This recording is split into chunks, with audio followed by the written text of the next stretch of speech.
Tapi saya tuh punya mimpi, saya punya hope yang saya pegang dari seorang bapak ibu saya.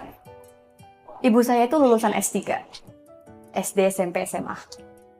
Bapak saya itu dulu kerja di bank, dan sampai dia pensiun, dia nggak pernah jadi manajer. Dia selalu gagal promosi jabatan. Sampai saya selesai kuliah, beliau masih jadi pelaksana. Dan mimpinya, anaknya harus jadi bos. Dan saya ngelihat, kenapa sih mama bungkusin nasinya tuh nggak enak, kata teman-teman, aku malu. Ibu saya cuma bilang, mama cuma SMA, makanya cuma bisa bungkusin nasi. Mama pengen kamu jangan kayak mama yang cuma bisa bungkusin nasi. Kamu harus lebih dari mama. Kamu harus bisa sekolah. Kayak kamu bilang, kenapa teman-temannya mamanya S2, S3, mama kamu cuma SMA. Kamu harus jadi orang tua yang ditulis sama anaknya. Itu yang dia bilang dari saya kecil. Ada satu kejadian yang mengubah saya, dan ketika saya lihat, setiap orang tuh pasti punya trigger. Yang mungkin kalau digali lagi, trauma-trauma itu ada, yang intinya menggerakkan kita untuk melakukan suatu double effort.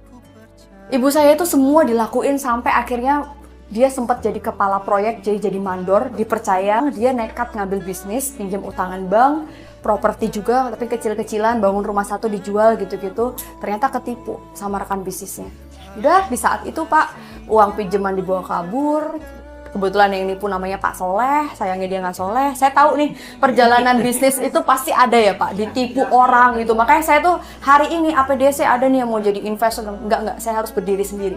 Mau saya nggak gajian nggak apa-apa, tapi saya udah nggak bisa percaya sama orang. Karena ibu saya ditipu dan saya ngeliat banget, ibu saya tuh sebagai salah satu pemilik perusahaan di situ di akte PT-nya. Ternyata abal CV, tapi abal-abal. Ibu saya diperkarakan karena si Pak Soleh ini nipu banyak orang lain Pak. Kurang ajar banget tuh Pak Soleh. Dan saya cuma inget, bapak saya cuma bilang gini, bapak saya ngambil pensiun dini dari bank, belum sempat naik jabatan, dia bilang, papa ngambil pensiun dini biar dapat pesangon buat bayar utang ibu kami. Dan dia bilang, kemarin rezeki kita 1 liter.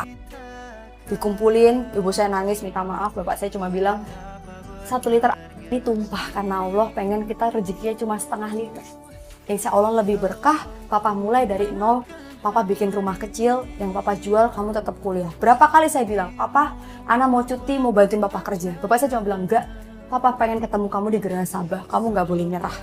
Dia nyetater motornya, mobilnya dijual, dia berusaha, kayak tukangnya cuma satu, dia ikut ngecat, dia ikut kadang-kadang nyangkul dan lain sebagainya, kulitnya sampai gosong. Tapi saya cuma ingat, ini papa lakuin buat kamu karena kamu satu-satunya masuk UGM. 2 generasi nggak ada Pak yang masuk UGM. Dia cuma bilang ketemu di Gerah Sabah, that's my purpose. Dan saya tahu ini hope orang tua saya. Jadi waktu saya S1, saya waktu itu skripsi, saya ingat banget, saya bilang ke dosen saya, Prof, saya pengen lulus bulan Januari karena saya pengen lulus terbaik. Kenapa Analisa? Satu kesempatan beasiswa, saya harus jadi lulusan terbaik di fakultas ini.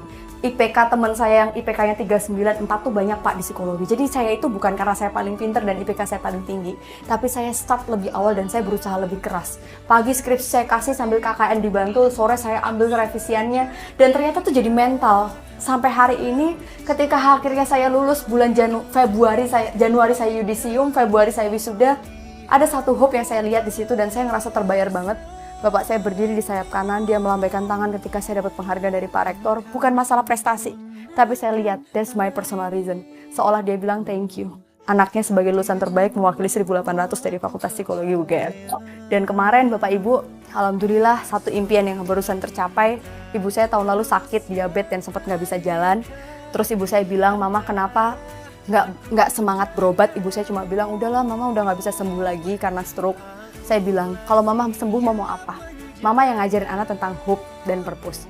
Mama pengen umroh. Oke, kalau ada rezeki insya Allah kita umroh.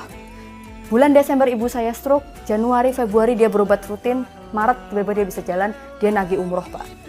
Dalam artian, yuk kita umroh. Waktu itu pekerjaan saya lagi sangat padat banget, dan saya bilang, Ma oke, insya Allah ada rezeki ya Ma. Gimana caranya nanti kita umroh sesuai janji anak. Dan Masya Allah, tabarakallah Pak, nggak ada maksud sombong. Tapi saya barusan ngejalanin suatu proses dalam hidup saya, there is a hope. Ketika bulan lalu saya gandeng tangan orang tua saya, kita bertiga umroh. Dan itu sangat luar biasa.